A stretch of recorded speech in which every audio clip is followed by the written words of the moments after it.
Welcome to this puzzle session. Here is the problem. 25 boys and 25 girls are seated in a round table. We want to show that both neighbors of at least one student are boys. So there is this round table. We have a total of 50 students sitting there, where 25 of them are girls and 25 of them are boys. We want to show that there is at least one person such that both of its neighbors are boys. Okay, very interesting puzzle.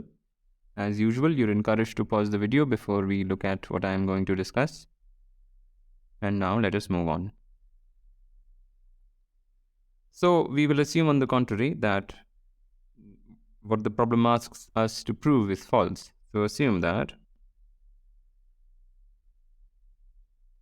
no one has both neighbors as boys.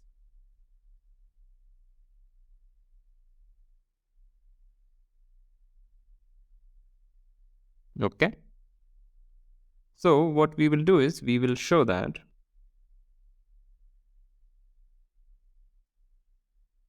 no one has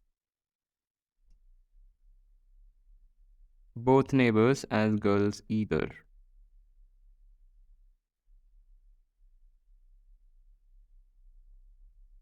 So under this assumption, we will show this orange thing, and from there we will be able to derive a contradiction. And once we derive a contradiction, this assumption must then be false, and hence we will be done. Okay, so let's first prove this orange thing, and then we will look at what to do next. So let us label the students. So let S1 up to S50 be all the students.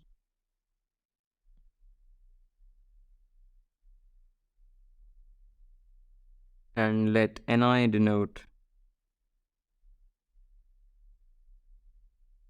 the number of female neighbors of Si.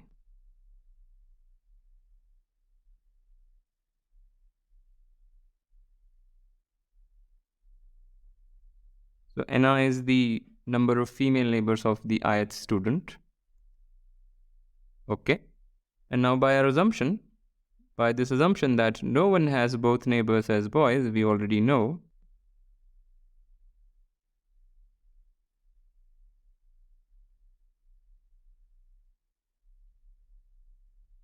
that Ni is at least one for each I. What this orange thing says is that Ni is exactly one for each I. So that is what we will do to prove the orange thing. But here is the main point. We have this double counting statement. Since each girl has exactly two neighbors, well, each student has exactly two neighbors, but in particular, each girl has exactly two neighbors, we have this summation is twice the total number of girls.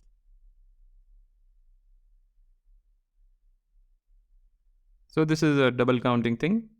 You can look at my primer on graphs, and there is one video dedicated to double counting. Basically what's going on is you develop a bipartite graph.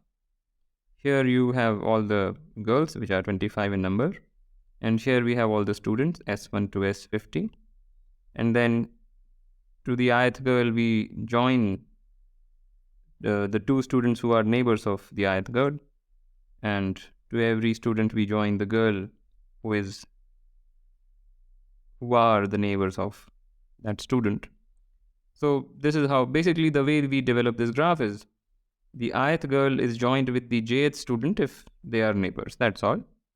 So every girl, of course, has exactly two neighbors. So here, if you count the edges from the left side, you will see it is twice the total number of girls. And if you count the edges from the right side, it will be this number, and therefore you get this equality. So I'm being a little bit sketchy here, but you can figure this out for yourself. So we already know that the total number of girls is 25. So this is equal to 50. And hence what we deduce is that the summation of these 50 numbers is 50, right? And each ni is at least 1 already. So we get that each ni is actually 1 for all I, right? We already knew that ni is at least 1 for each I, so this is at least 50. But from this reasoning, we know that this is exactly 50, and hence each ni must be exactly 1. And this proves the orange thing. So let me orangify this. Yeah. So this proves the orange thing. And now we can derive a contradiction. Basically, we have this round table. Okay. And now let's start with some students. So let's say this is a boy. Somewhere there must be a boy. And not both of its neighbors are girls and not both of its neighbors are boys. By our previous page, our assumption is already that no one has both neighbors as boys, and a conclusion that we have already derived is that no one has both neighbors as girls. So one of its neighbors is boys and one of its neighbors is girls. So let's say this is a boy and this is a girl. Now what about this one? What about this girl? She already has a neighbor as boy, so the other must be a girl.